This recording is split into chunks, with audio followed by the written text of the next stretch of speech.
오늘도 예배 나오신 우리 성도님들을 환영하고 축복합니다. 우리 꽃초경을 한번 외치겠습니다. 나는 구원의 통로입니다. 나는 축복의 통로입니다. 나는 행복의 통로입니다. 아멘. 이 세 가지 통로로 건강지역에서 살아갈 수 있기를 바랍니다. 이제 바로 갑툭튀 되셔야 됩니다. 갑자기 찔러도 티가 나지. 갑툭튀가 무슨 말인지 아시죠? 갑자기 툭튀가 나와야 된다는 거예요. 찌르면 우리 건강지역의 성도님들은 고추킹 나오셔야 됩니다. 여러분들이 건강지역에서 이 세 가지 통로로 살아가셔야 하나님의 은혜를 전하는 향기로 살아가는 겁니다. 오늘은 추수감사주일입니다. 이렇게 계속된 전염병과 전쟁 소식 가운데서도 하나님이 우리 논밭에 곡식이 풍성히 무르익게 해주셨습니다. 얼마나 감사한 일인지 하나님께 영광을 올려드립니다. 오늘은 우리가 주소한 곡식과 과일들을 하나님께 드리며 감사하고 또 하늘에서 내리는 새 양식 얻기를 기도하는 날이기도 합니다. 우리의 감사 예배를 받아주시고 은혜 내려주시기를 간절히 기도드리는 시간이기도 하죠. 오늘 말씀을 통해서 나는 하나님의 은혜에 얼마나 감사하고 있는지 자신을 점검할 수 있기를 바랍니다. 추수감사절은 이 구약에서 3대 명절 가운데 초막절과 의미가 유사합니다. 이스라엘 백성이 40년 광야 생활을 회상하면서 결실을 드렸던 것과는 조금 차이가 나지만 우리 한국교회의 추수감사절은 이 미국 청교도들이 1621년에 새로운 땅에서 하나님께 드린 추수감사와 직접 관련을 맺고 있습니다. 미국은 11월 넷째 주 목요일을 추수감사절로 정하고 그날을 국경일로 삼았습니다. 미국 선교사님들의 이 선교를 통해서 이 땅에 교회가 세워졌고 또 우리 한국교회는 여러 차례 이 변화를 겪어서 11월 셋째 주일을 추수감사주일로 지키게 되었습니다. 달력에도 보면 셋째 주일이 추수감사주일로 되어 있죠. 하지만 점점 이제 교회들마다 추수감사절이 11월 셋째 주니까 너무 먼 거예요. 추수하고 또 한참을 기다려야 되니까. 그래서 점점 추석 명절을 추수감사절로 지키는 교회도 있고 또 10월 마지막 주일에 추수감사절을 지키는 교회도 있습니다. 제가 예전에 있던 강릉교회는 해마다 10월 마지막 주일날 추수감사주일로 지켰습니다. 이제 저희 교회는 11월 첫째 주일을 추수감사절로 지키더라고요. 그래서 11월 첫째 주일날 추수감사절로 지키고 있습니다. 여러분 날짜가 별로 중요하지 않는 이유는 이 추수감사절은 성경에 명확하게 이렇게 나와 있지 않는 절기이지만 우리가 하나님께 한 해를 돌아보면서 감사를 드려야 한다는 의미만큼은 그리고 그 정신만큼은 분명하기 때문에 우리가 언제든지 교회가 정한 날짜에 하나님 앞에 예배를 드리면 되는 거죠. 그래서 오늘 11월 첫째 주일 우리가 추수감사주일로 정해놓고 지키고 있습니다. 한 해 동안 하나님께서 베풀어 주신 은혜, 경기도 안 좋고 여러 가지 물가도 오르고 뉴스 들으면 늘 우울한 소식만 들리는 것이 현실이지만 그럼에도 불구하고 하나님께서 우리에게 봄, 여름, 가을을 주시고 또 겨울이 찾아오고 있습니다. 내일부터 또 기온이 뚝 떨어져서 춥다고 하니까 여러분 건강 유의하시고요. 그럼에도 불구하고 하나님께서 우리 삶에 은혜 베풀어 주심은 분명하고 확실하게 우리는 하나님 앞에 감사하고 하나님께 영광을 올려드리는 것입니다. 오늘 말씀에도 하나님께 찬송과 영광을 올려드린 사람이 기록되어 있습니다. 몇 사람이 다 예수님께 돌아와서 하나님께 찬송과 영광을 올려드렸으면 참 좋았겠는데 안타깝게도 10명 가운데 한 명만 돌아와서 하나님께 감사의 고백을 올려드리는 겁니다. 예수님께서 예루살렘으로 가시는 길 누가복음은 확연하게 예수님의 사역의 장소를 구분하고 있습니다. 갈릴리 호수 주변에서 사역하시다가 점점 십자가를 져야 될 시일이 가까우면 예수님께서 예루살렘으로 이동하시는 것입니다. 그래서 예수님이 궁극적으로 가야 될 장소가 예루살렘임을 계속해서 누가는 강조하는 것입니다. 예수님께서 하시는 모든 사역의 초점이 어디에 맞춰져 있다는 거예요? 예루살렘에 맞춰져 있다는 겁니다. 예루살렘에서 잡히시고 또 사람들에게 고난을 당하시고 십자가를 지셔서 십자가에서 죽으시는 것, 이것이 예수님의 사역의 핵심이기 때문에 갈릴리에서 점점 예루살렘으로 이동하고 있는 겁니다. 오늘 본문에도 보시면 예수님께서 예루살렘으로 가실 때에 사마리아와 갈릴리 사이를 지나가시다가 한 마을에 들리셨다고 기록되어 있죠. 예수님께서 사마리아와 갈릴리 사이로 지나간 길이 대부분 학자들이 이스라엘 골짜기일 거다 이렇게 말씀을 합니다. 그 길이 갈릴리와 사마리아 사이 길이기 때문에. 그리고 그 사마리아와 갈릴리 사이에 집단으로 살고 있는 나병촌이 있었던 걸로 추정을 합니다. 왜냐하면 나병 환자들은 나병이 발병되면 격리를 했기 때문에 그렇죠. 우리 코로나 때 여러분 격리 때 보셨죠? 격리. 처음 코로나가 막 심각할 때는 이동하셔서 격리 되셨잖아요. 아무도 만나지 못하고, 그리고 누군가가 또 집불에 물과 먹을 것을 공급해주고 자기는 집안에서 아예 나오지도 못했잖아요. 이 나병 환자들이 그랬습니다. 마을을 정해놓고 이 마을을 떠나지 못하더라고요. 그래서 이미 북쪽 사마리아는 이미 아수르에 의해서 망한 이후로 완전히 그냥 혼혈족이 됐죠. 다문화가 된 겁니다. 그리고 남쪽 유다는 그나마 이제 유대인들의 명목을 유지하는, 그래서 남쪽 유다에서 이 북쪽 사마리아 사람들은 늘 아주 무시하고 유대인이 아니니까 이방인 취급했죠. 그럼에도 불구하고 나병 환자들은 그곳에서 다 집단으로 살아가고 있었습니다. 예수님께서 지금 그 마을에 들어가신 거죠. 누가복음 5장에 보면 예수님께서 나병 환자를 고치신 사건이 잘 기록되어 있습니다. 그때는 나병 환자를 손으로 만지셔서 나병을 고쳐주셨습니다. 원래 나병 환자들은 정상인 사람 가까이 오게 되면 레위기에 보시면 자기가 부정하다고 외쳐야 합니다. 3번은 입술을 깨물고 부정하다 3번을 외쳐야 사람들이 저 부정한 인간이구나 이렇게 알게 되고, 그리고 가까이 가지 않게 되거든요.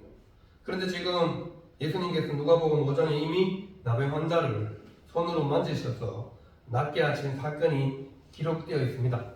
그리고 이 나병에서 깨끗이 회복이 되면 중요한 한 가지 예식을 치러야 합니다. 그게 뭐냐면 제사장에게 예물을 들고 찾아가서 레위기 율법에 정한 대로 예물을 드리고 제사장이 나병이 나았다 선언을 들어야 합니다. 반드시 제사장의 확인이 필요한 거죠. 그래야 다시 가족의 품으로, 사회의 품으로 돌아갈 수 있습니다. 제사장이 아직 좀 더 거기 머무시오 그러면 돌아오고 싶어도 못 오는 거예요. 그래서 나병 환자들은 반드시 제사장을 찾아가서 확인 도장을 받아야 됩니다. 당신은 이제 깨끗하게 나았습니다. 이 확인을 받아야 되는 거죠. 오늘 본문에 보시면 이 나병 환자들이 몇 명이요? 10명이에요. 10명. 그냥 집단촌인지 알 수 있죠. 10명이나 예수님을 멀리서서 보고 소리를 칩니다. 왜 소리를 치겠어요? 가까이 못 가니까요. 멀리서서 예수님을 부르죠. 그러면서 뭐라고 얘기하세요? 소리를 높여 이르되 13절에 나와있죠. 예수 선생님이여 우리를 불쌍히 여기소서. 영어 성경에 보면 마스타라고 돼요. 마스타. 랍비라 비슷한 단어입니다. 예수님께서 가르치는 사역을 중점적으로 하시다 보니 사람들이 예수님을 주로 선생님이라는 호칭을 많이 사용했습니다. 랍비. 그래서 이 문둥 나병 환자 10명도 예수님을 가르쳐서 그렇게 선생님이라고 불렀죠. 그리고 우리를 불쌍히 여기소서. 멀리서서 열심히 소리치는 이 사람들을 예수님께서 오셨다고 기록되어 있죠. 그럼 사실 가까이 가지 못하기 때문에 이들이 할 수 있는 최선은 바로 소리치는 것 뿐입니다. 가까이 가서 좀 도와달라고 하면 될 텐데 가까이 못 가니까 열심히 소리쳐서 10명이 소리치니 뭐 안 들릴 이유가 없겠죠. 아무리 멀리 있어도 10명 정도가 소리치면 다 들리죠. 간절하게 애타게. 이미 예수님의 소문은 당시에 모든 갈릴리 땅 그리고 유대 땅 그리고 저 북쪽까지 다 소문이 나 있었습니다. 시동까지 예수님 소문이 다 퍼지셨으니까요. 왜냐하면 수많은 병자들, 귀신 들린 사람들 다 치유해 준 놀라운 일들이 사람들의 입을 통해서, 여러분 입소문이 얼마나 빠른지 아시죠? 여러분 잘 아시잖아요. 입소문이 얼마나 빠른지. 말 없는 발이 뭐 천리를 간다고 얼마나 빨리 퍼지는지 모르죠. 당시에도 그랬습니다. 수리아까지 예수님의 이 일들이 퍼져나가고 있었기 때문에 그 사마리아와 갈릴리 사이 한 마을, 나병 환자들이 살고 있는 이 마을에서도 예수님의 소문을 당연히 들었겠죠. 그러니 그 예수님이 자기 마을에 왔다는 소식을 듣고는 예수님께 찾아가지 않을 사람이 없는 거죠. 그래서 그렇게 모인 사람이 10명이나 되었습니다. 10명. 당시에 10명의 숫자가 이 나병에 걸려서 예수님께 찾아갔다는 것은 굉장히 많은 수입니다. 보통 한두 명 아니면 가족들이 이렇게 격리되어서 사는데 10명이면 더 많은 인원들이 그 마을에 살고 있었음을 우리는 추정해 볼 수 있죠. 그리고 예수님께서 반드시 자신의 나병을 고쳐줄 거라는 확신이 이들에게 있었습니다. 왜요? 이미 예수님께서 나병 환자를 고친 걸 다 들었기 때문이죠. 나병 환자 한 명을 누가복음 5장에 나중에 가서 보세요. 누가복음 5장 12절 중에 가면 예수님께서 나병 환자를 손으로 어루만져서 낫게 해주십니다. 그리고 제사장에게 네 몸을 보이고 정결법에 따라서 예물을 드리고 이런 말씀을 예수님께서 그 나병 환자에게 해줍니다. 그리고 그때는 절대 소문내지 마라고 얘기합니다. 소문내지 마. 소문내면 안 돼. 조용해. 그런데 그 사람이 다 소문내죠. 왜 소문 안 나겠어요? 나병은 당시에 이 병이 생기면 저주받았다 생각했거든요. 하나님께 저주받은 병이다. 그래서 아무도 세상에 어떤 의사도 사람은 고칠 수 없는 병. 왜? 하나님께 저주받은 병이니까. 근데 그 병을 누가 고치셨어요? 예수님이 고치셨단 말이에요. 그러니 그 사람이 가만히 있을 수가 있겠어요? 더 막 열심히 붙들었겠죠. 그 소문을 이 10명도 반드시 들었을 거예요. 그러니 예수님이 자기 말에 왔다니까 10명이 반드시 자기도 이번 기회에 꼭 예수님을 만나서 나병을 치료받고 다시 가족의 품으로, 사회의 품으로 내가 원하는 일을 이렇게 비참한 삶을, 내 삶을 끝낼 수 없다 생각했겠죠. 그래서 자신의 이 불행한 현실을 벗어나고자 예수님께 멀리 있어서 지금 소리를 치고 있는 것입니다. 도와달라고, 불쌍히 여겨달라고 호소하고 있는 것이죠. 여러분, 어떤 문제가 생겼을 때 도와달라고 호소하는 것은 바람직한 행동입니다. 당연한 일이죠. 도와달라고 해야 도와줍니다. 가만히 있으면 할만한가 보다 안 도와주죠. 죽는 소리 하면 도와줍니다. 교회도 마찬가지예요. 우리 교회 너무 힘들어요. 비가 새요. 뭐가 또 고장났어요. 이래야지 도와주지. 가만히 아무 문제 없습니다. 아무도 안 도와줘요. 하나님도 마찬가지입니다. 하나님 이런 문제가 있습니다. 이런 기도 제목이 있습니다. 하나님께 열심히 기도해야지 하나님이 들어줍니다.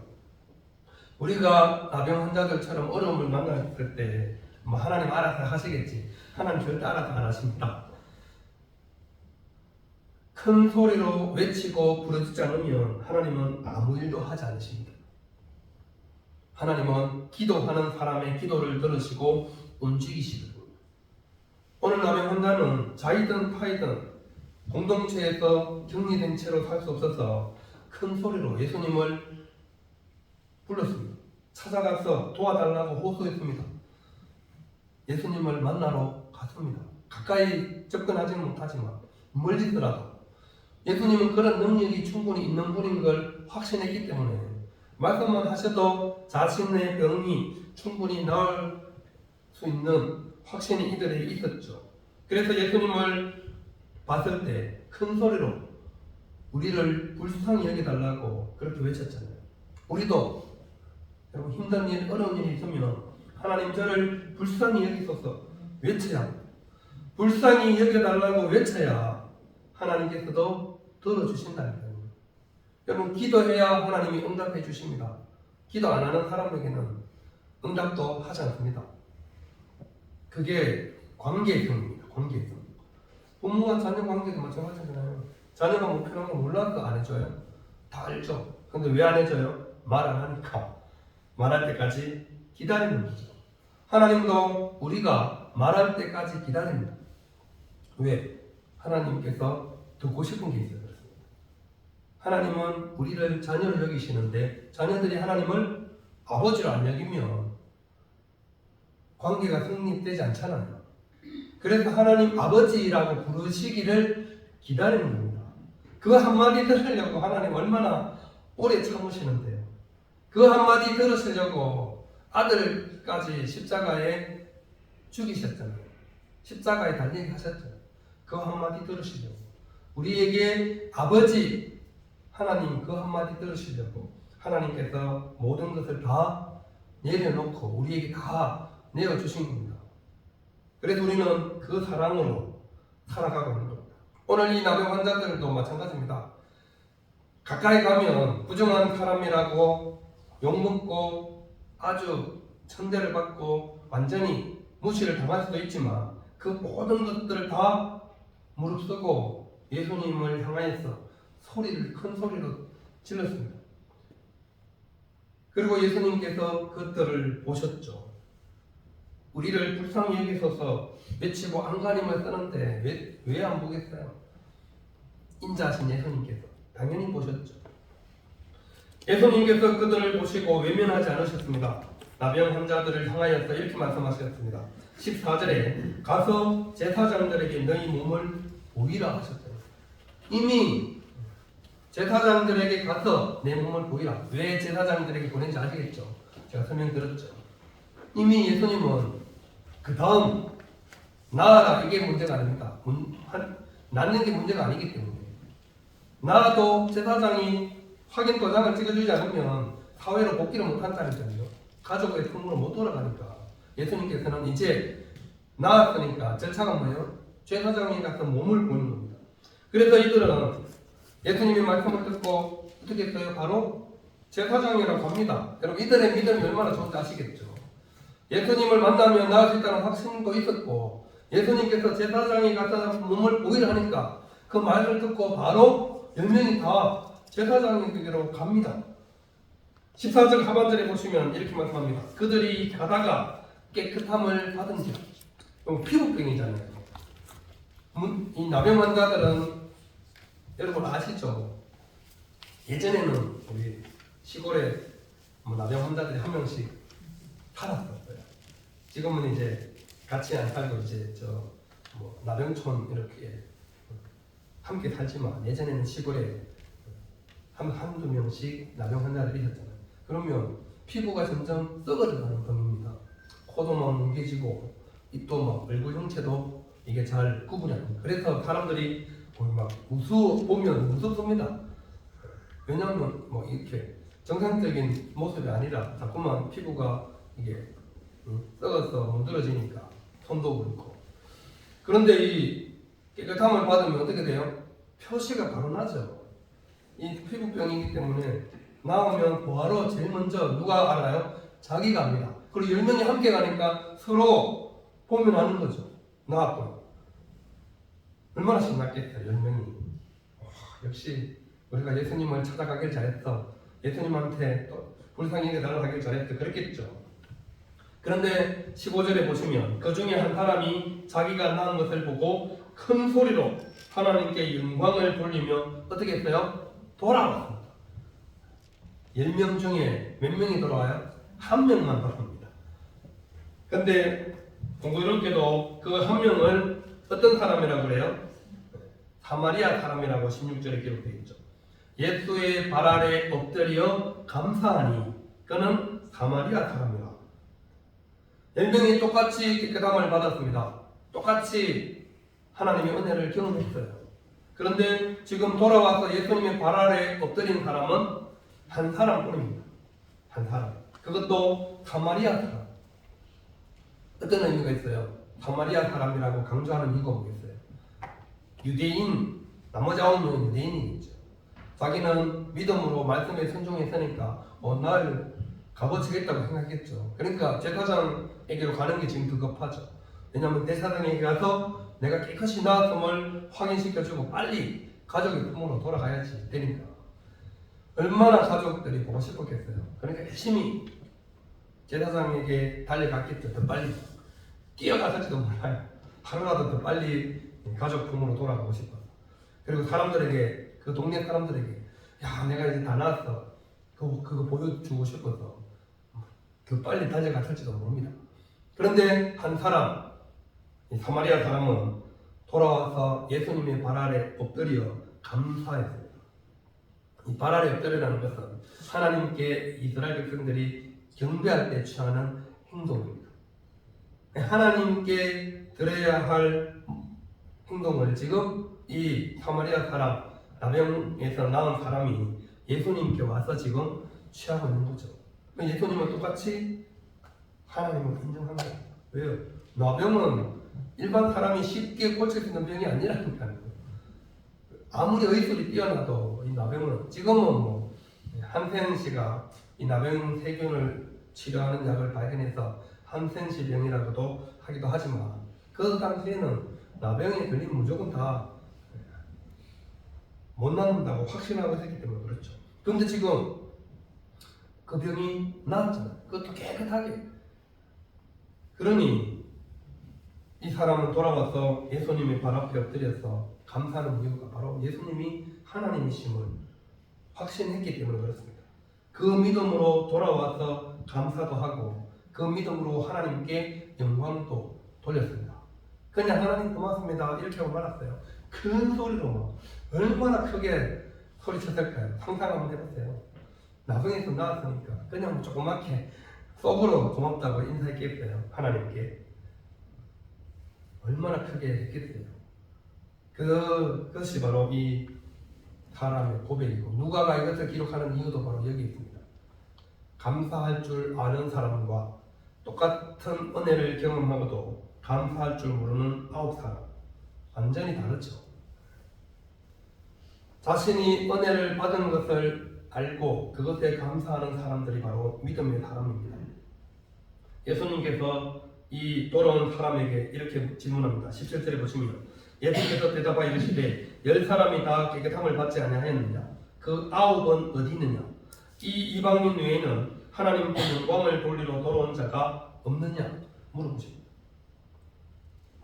분명히 10명이 와서 10명이 다 고침을 받았을 텐데 나머지 9은 어디 갔어? 물어보는 겁니다. 9은 왜 당연히 하나님께 영광을 돌리고 감사해야 되는데 안 돌아왔냐고 물어보는 거죠. 그들이 인사하러 안 와서 예수님이 화나서 물어보는 걸까요? 아닙니다. 마땅히 돌려드려야 할 하나님께 영광을 돌리지 않아서 물어보는 질문입니다.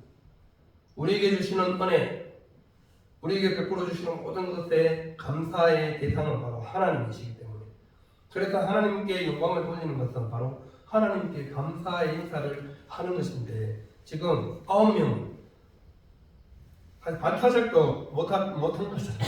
최소한 5명은 돌아와서 인사 감사해야 되는데 꼴랑 1명 지금 10%밖에 1명 돌아와서 지금 인사하니까 예수님께서 안타까워서 물어본 질문이죠. 9명이 다 함께, 10명이 다 함께 돌아와서 하나님께 영광을 돌리고 감사해야 되는데 그렇게 하지 못한 것 때문에 안타까움을 물어보시는 겁니다. 예수님께서 19절에 말씀하십니다. 일어나 가라, 내 믿음이 너를 구원하였느냐.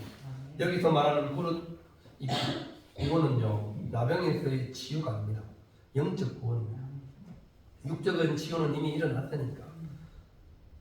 여러분, 우리는 육적인 은혜만을 바라보고 살아가면 안 됩니다.